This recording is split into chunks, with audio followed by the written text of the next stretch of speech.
సొంత జిల్లాలో నజీరుద్దీన్ అనే రైతు, మొహమ్మద్ నజీరుద్దీన్, ధాన్యం కుప్పల మీద కూలిపోయి నకరేకల్ పట్టణంలో చనిపోయిన పరిస్థితి. ఇగో ఇది నజీరుద్దీన్ గారు. ఇది వాస్తవం కాదా మంత్రి గారు?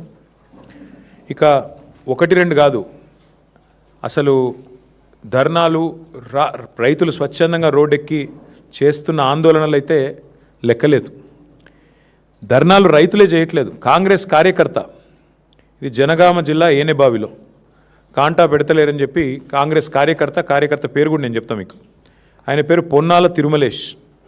200 బస్తాలు వండించిండు, కాంటా పెడతలేరు, జోక్తలేరు, ఇదేం దరిద్రం అని చెప్పి కాంగ్రెస్ కార్యకర్త తిరుమలేష్ గారు అర్ధనగ్నంగా నిరసన చెప్తున్న ఫోటో ఇది. అట్లాగే ఎక్కడో కాదు, నిన్నటికి నిన్న కొడంగల్ నియోజకవర్గం దౌలతాబాద్, ఆ ఊరి పేరు ఏదో ఉంది, నేను మర్చిపోయాను. మొత్తం రైతులందరూ గోక ఫసలాబాద్ అనే గ్రామంలో, మా పార్టీ వాళ్ళు ఎవరు లేరు అక్కడ, మొత్తం రైతులందరూ రోడ్డెక్కి ధాన్యం కొంటలేరని ముఖ్యమంత్రి సొంత నియోజకవర్గమైన కొడంగల్ దౌలతాబాద్ మండలం ఆ గ్రామంలో వారు చేసిన నిరసన ముఖ్యమంత్రి గారికి మరి రిపోర్ట్ ఇస్తున్నారో లేదో, ఆయన బుకాయించదలుచుకున్నాడో ఆయన ఇష్టం.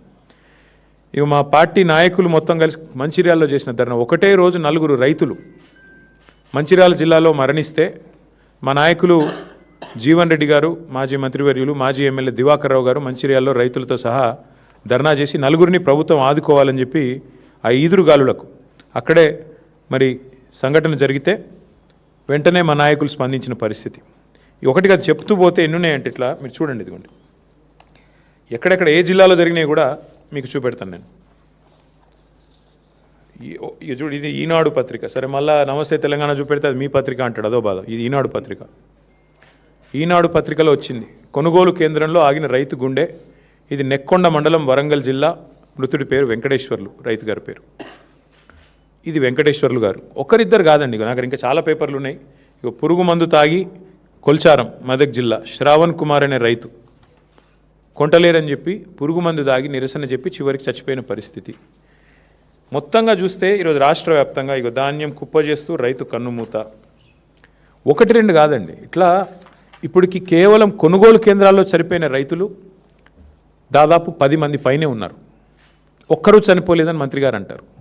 ఇంతకంటే సిగ్గుచేటు, ఇంతకంటే అవాస్తవాలు మాట్లాడడం ప్రభుత్వంలో ఉన్న వాళ్ళకి మంచిదా? దయచేసి వారు ఆలోచించుకోవాలి. ఇవాళ 45 డిగ్రీల వేడిలో 45 రోజుల నుంచి రైతులు పడిగాపులు పడుతున్నారు. నేను తిరిగిన స్వయంగా సంగారెడ్డి జిల్లా పోయినా, సదాశివపేటకి, వరంగల్ జిల్లా పోయినాను, వరంగల్లో 3 జిల్లాలు పోయాను, జనగామ పోయినాను, వరంగల్ పోయినాను, ములుగు పోయినాను, తర్వాత మా సిరిసిల్ల జిల్లా పోయినాను.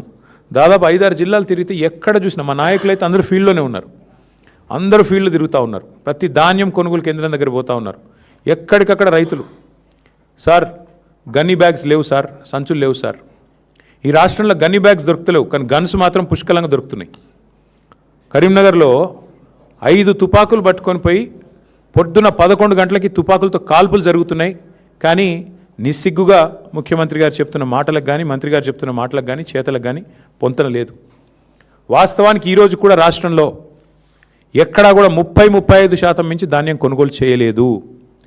ఇక మీకు పేరు చెప్తే బాగుండదు, కానీ ఒక మాజీ మంత్రి, ఎమ్మెల్యే, కాంగ్రెస్, మొన్న మా నాయకుడికి ఫోన్ చేసి, ఒక నాయకుడు మా ఎమ్మెల్యే గారికి ఫోన్ చేసి, అరే ఏం పెట్టినరా మీరు, ఇది పనిలేని పని, ఈ గవర్నమెంట్ కొనుడు ఏందా నాకు అర్థం కాదు, ధాన్యం మీరు లేని పని పెట్టిన మా కేసీఆర్ గారు, మాకు ఇప్పుడు ఆ ప్రెజర్ అవుతుంది అని చెప్పి మా నాయకుడికి ఇంకో కాంగ్రెస్ నాయకుడు ఫోన్ చేసి నిష్ఠూరం ఆడుతూ ఉన్నాడు. ఇది పరిస్థితి ఈరోజు రాష్ట్రంలో. ముఖ్యమంత్రి గారేమో 80% కొనేసిన అంటాడు, మంత్రి గారేమో 50% కొన్నా అంటాడు. మేము చూసినాం క్షేత్రస్థాయిలో. వాస్తవానికి ఈరోజు ఏ ఒక్క సెంటర్లో కూడా ధాన్యం కొనుగోలు కేంద్రాలు సరిగా పనిచేయడం లేదు. గన్నీ బ్యాగ్స్ ఇస్తలేరు, రైతులే కొనుక్కోవాలి. 28 రూపాయలు, 25 రూపాయలు, 30 రూపాయలు పెట్టి సుతిలు వాళ్ళే కొనుక్కోవాలి. మంచినీళ్ళ సౌలత్ కూడా లేదు. ఇంకా మీదికెళ్ళి వెయిటింగ్ ఛార్జీలు కూడా రైతులే కట్టుకోవాలి. ట్రాక్టర్ లోడ్ చేసుకొని వస్తుండ్రు పాపం. వచ్చినాక ఆడ బయట సెంటర్ బయట, నేను నర్సంపేట నా కళ్ళతో నేనే చూసిన, మొత్తం మార్కెట్ యార్డ్ నిండిపోయి ఉన్నది. మరి ఎట్లా ఇది పరిస్థితి అంటే, వచ్చి వారం రోజులైంది సార్, వెయిటింగ్ ఛార్జీలు కడుతున్నాం, రోజుకు 2000 రూపాయలు కడుతున్నాం, రోజుకు 3000 రూపాయలు కడుతున్నాం, లారీ అయితే, ట్రాక్టర్ అయితే 2000 కడుతున్నాం. రైతులు తమ నోటెంబడి వాళ్ళు చెప్పిన మాట. ఈ సంక్షోభాన్ని గుర్తించకుండా, ఈ సంక్షోభం గురించి కనీస అవగాహన లేకుండా అబద్ధాలు చెప్పి అధికారంలోకి వచ్చిన రేవంత్ రెడ్డి ఇలా నోటికి వచ్చిన మాటలు మాట్లాడుతూ ఉన్నాడు. పెద్దలు చెప్పారు, ఎద్దేడ్చిన యవసము రైతేడ్చిన రాజ్యం బాగుండదు అని. 10 ఏళ్ళు దేశానికి అన్నపూర్ణగా వెలసిల్లిన తెలంగాణ ఇవాళ తల్లడిల్లుతున్నది. రైతు ఇవాళ కన్నీరు పెడతా ఉన్నాడు. ఇది వాస్తవం ముఖ్యమంత్రి గారు. మేమేదో మిమ్మల్ని విమర్శించడానికి ఇంకోదానికో చెప్పట్లేదు. ఇవాళ రాష్ట్రంలో ప్రణాళిక లేకుండా పోయింది. యూరియా దొరకదు, రైతు బంధు వేయరు, మీరు రుణమాఫీ మొత్తం చేయరు, ఆఖరికి పంట కష్టపడి పండిస్తే మీరు ఇచ్చే అరకొర కరెంటుతోని పంట కొనుగోలు చేయరు. మీ పాలసీ స్పష్టంగా కనబడతా ఉన్నది. ఏంది మీ పాలసీ? మేము కొంటే ధాన్యం 2400 ఇవ్వాలి, వరే మొక్కజొన్న అయితే 3600 ఇవ్వాలి. అట్లా కాకుండా రైతును 4 రోజులు అక్కడే ఏడిపిస్తే పోయి అక్కడ ప్రైవేట్లో అమ్ముకుంటాడు.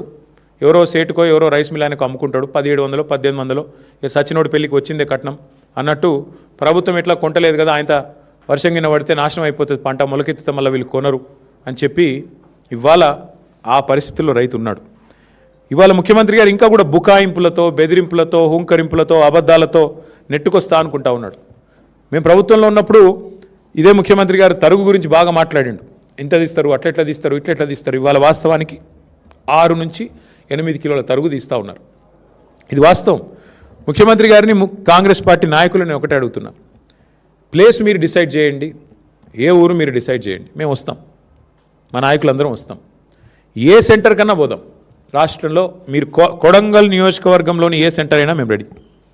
ఎక్కడన్నా కూడా మీరు చెప్పినట్టు 80% కొనుగోలు జరిగినాయని మీరు రుజువు చేస్తే ఏ శిక్షకైనా మేము సిద్ధం ముఖ్యమంత్రి గారని నేను విజ్ఞప్తి చేస్తా ఉన్నాను. దయచేసి భేషజానికి పోకండి. అనవసరంగా ఏదో డైలాగులతో, పెద్ద పెద్ద మాటలతో. ఇంకా ఎలక్షన్లు చాలా దూరం ఉన్నాయి, ఇంకా 2.5 ఏళ్ళు ఉంది. ఇప్పటి నుంచే ఎందుకు ప్రతిదానికి రాజకీయం? దయచేసి భేషజానికి పోకుండా, అహంభావానికి పోకుండా, మేము చెప్తున్నాం కదా వీళ్ళే వాళ్ళు చెప్పడానికని అనవసరపు దీనికి పోకుండా, బ్రోకర్ల పాలవుతున్న ధాన్యాన్ని, మధ్య దళారులు ఏదైతే ఇవాళ గవర్నమెంట్ కొంటలేదు కాబట్టి దళారులకు అమ్ముకునే దుస్థితి ఏదైతే రైతులకు వచ్చిందో దీని నుంచి నివారించండి. మా శ్రీనివాస్ గౌడ్ గారు గుర్తు చేస్తూ ఉన్నారు, బోనస్ ఎగ్గొట్టిండు అని. బోనస్ కాదు, ఈ ప్రభుత్వమే పెద్ద బోగస్. ఈ ప్రభుత్వమే పెద్ద బోగసు. వాళ్ళ రైతు డిక్లరేషన్ అంత పెద్ద బోగస్ ఇంకోటి లేనేలేదు. 34 హామీలు ఇచ్చారు రైతు డిక్లరేషన్లో. ఒక్కటన్నా అమలైందా ఈ రాష్ట్రంలో? 4 ఏళ్ల కిందట రాహుల్ గాంధీ గారు వచ్చి వరంగల్లో మీటింగ్ పెడితే అదే రోజు మళ్ళీ మేము మొన్న పెట్టాం రైతు సంగ్రామ సదస్సు అని వరంగల్లో పెట్టినాం. ఆ రోజు అడిగాను నేను, ఎంతసేపు ముఖ్యమంత్రిని తిట్టిండి. నేను ముఖ్యమంత్రిని తిట్టలే, రైతు బంధు వేయకుండా ఉండేందుకు మేము ఏమైనా దివానగాళ్ళమా అన్నాడు ముఖ్యమంత్రి. నేను గదే గుర్తు చేసిన. ఇప్పుడు ఏయని దివానగాడేవాడని నేను అడిగిన. నేను ముఖ్యమంత్రి గారు నేనేం తిట్టలే. కేవలం ఆనాడు మేమేమైనా దివానగాళ్ళమా, మాకేమైనా దిమాక్ లేదా అన్నాడు. నేను గదే చెప్పిన. మరి దివానగాళ్ళు ఎవరు, దిమాక్ లేని వాళ్ళు ఎవరని అడిగిన. దానికి అసలు విషయం చెప్పకుండా రైతు బంధు ఇప్పుడు 4వ సారి సక్సెస్ఫుల్గా ఎగ్గొట్టారు ఈ ప్రభుత్వం వచ్చాక. అట్లాగే 15,000 ఇస్తామని డైలాగులు కొట్టారు. ఆ ఇచ్చిన ఒక్కసారి 12,000 ఇచ్చినారు. ఇక చెప్తూ పోతే చాలా ఉన్నాయి. విత్తనాలు దొరకవు, యూరియా దొరకదు, షాపులో లేదు కాబట్టి దాచిపెట్టేందుకు యాప్లో అని చెప్పి యాప్ డ్రామాలు. ఇవన్నీ రైతులు చూస్తున్నారు ముఖ్యమంత్రి గారు. మీ హుంకరింపులు, మీ అబద్ధాలు. ఇవాళ లారీలు లేవు, ట్రాన్స్పోర్ట్ చేసేటోడు లేడు, బస్తాలు దించేటోడు లేడు, హమాలి దిక్కులేడు. మీ ప్రభుత్వానికి ప్రణాళిక లేదు. పోనీ కేంద్ర ప్రభుత్వం ఏమన్నా వాళ్ళేమన్నా మంచి చేస్తున్నారంటే మన ప్రధానమంత్రి గారు వచ్చి మన రాష్ట్రానికి వచ్చి హైదరాబాద్లో మీటింగ్ పెట్టి సావు కబురు చల్లగా చెప్పిపోయిండు. రైతులు యూరియా వాడుడు తక్కువ చేయాలి, బంగారం కొనుడు తక్కువ చేయాలి. మరి ఆ పెద్ద మనిషి వచ్చి శుద్ధులు చెప్పిండు. దాన్ని బట్టి అర్థమయ్యేది ఏంటంటే నాకు వచ్చే సీజన్లో కూడా తప్పదు. కాంగ్రెస్ అనే ఈ దరిద్రం ఈ రాష్ట్రంలో ఉన్నంతకాలం రైతులకు ఇక్కట్లు తప్పవు, మళ్ళీ యూరియా దొరకదు. ఆయన కేంద్ర ప్రభుత్వానికి నాయకత్వం వహించే పెద్ద ఆయన మోడీ గారు చెప్తున్నారు. ఇక రాష్ట్రంలో ఉన్న మంత్రులకు, ముఖ్యమంత్రి గారికి డబ్బు సంచుల మీద ఉన్న దృష్టి ధాన్యం సంచుల మీద లేదు, యూరియా సంచుల మీద లేదు. కాబట్టి మరి ముందస్తు ప్రణాళికలు లేవు, ప్లానింగ్ లేదు, ముఖ్యమంత్రికి అసలు సోయే లేదు. గన్నీ బ్యాగులు దొరకవు కానీ గన్లు మాత్రం బాగా దొరుకుతున్నాయి. ఇది మీకు తెలుసు, నేను చెప్పక్కర్లేదు దానికి మించి. చివరికి టార్పాలిన్ కవర్లు కూడా ఆఖరికి ఇప్పుడు వర్షం వచ్చేసింది, దగ్గరికి వచ్చిన టైం, టార్పాలిన్ కవర్లు కూడా ఇచ్చే దిక్కు లేదు ఇవాళ ఆ కేంద్రాలలో. మళ్ళీ రైతులే తెచ్చుకోవాలి, రైతులే కాపాడుకోవాలి. ఆరుగాలం కష్టపడి పండించిన పంటను కాపాడుకోకపోతే ఇవాళ ఈ ప్రభుత్వం అయితే ఏమీ చేయదు అనేది స్పష్టంగా అందరికీ అర్థమైపోయింది. ఇక నేను అనేదల్లా ఒకటే, మీరు భూముల మీద పెట్టే శ్రద్ధ, భూదోపిడీ మీద పెట్టే శ్రద్ధ, భూహారతి ఏదైతే తెచ్చారో ఆ భూహారతి ద్వారా స్వాహా చేస్తున్న కార్యక్రమం వేం నరేందర్ రెడ్డి గారు నిన్నగాక మొన్న మా సోదరుడు మన్నే క్రిషాంక్ బయటపెట్టినాడు. ఎట్లా కేసముద్రం మండలంలో అసైన్డ్ పట్టాలను రాయించుకున్నాడు, భూహారతి ద్వారా ఎట్లా స్వాహా చేసినాడు మా సోదరుడు బయటపెట్టాడు. నిన్న శంషాబాద్లో ఎంఆర్ఓ గారి కార్యాలయం మీద ఏసీబీ రైడ్ అయితే అక్కడ కూడా జరిగిన భూదోపిడి. ముఖ్యమంత్రి గారి అనుచరుడు 90 ఎకరాల సీలింగ్ భూమిని ఎంఆర్ఓ స్థాయిలో కలెక్టర్ స్థాయిలోనే ఉత్తర్వులు ఇచ్చేసి ఉత్తర్వులు కూడా ఉన్నాయి, కావాలంటే మీకు ఇస్తాను. దోపిడీ ఎట్లా